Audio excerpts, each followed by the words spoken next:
Welcome to Talmudic Treasures. Today we're learning Ketubot page 27, in which we find that in the event that you have an army that comes through your city, we are concerned, as the Mishnah tells us, that perhaps one of the soldiers defiled a woman, and therefore because of that, if she was married to a Kohen, then she will be forbidden to him. Now, the question that is presented is that it tells us that really it depends on whether it's a time of war or a time of peace.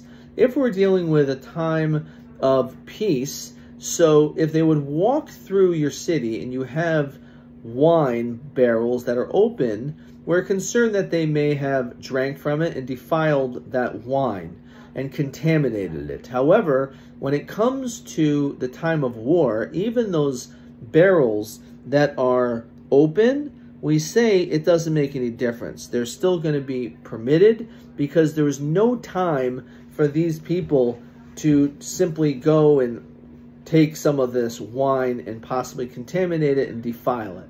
And therefore, the Talmud wonders, it doesn't make any sense. Why would we say that if you have an army that comes in, that we're going to be concerned that maybe they had relations with this woman and therefore made her defiled and therefore not able to be with a Kohen? We see clearly that they're not going to be drinking this wine, even if it's open, because they're so busy and preoccupied with battle. And on this, the Talmud gives a very obvious answer to this question. He says, it depends on what we're talking about. If we're discussing a cup of wine, so you're right.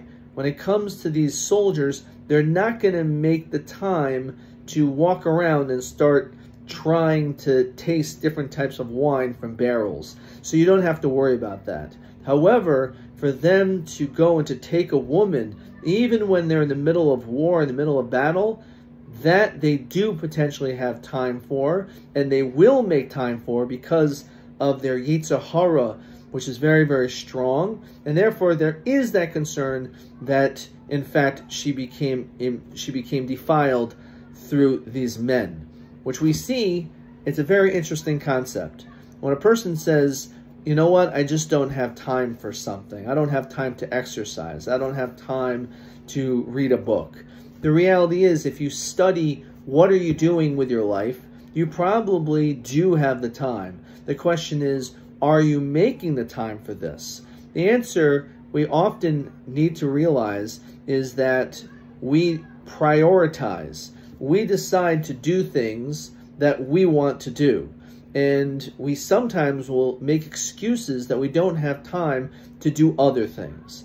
And just like the Talmud here is telling us that when it comes to a soldier, he'll make time when it comes to immorality, so too, you also have time.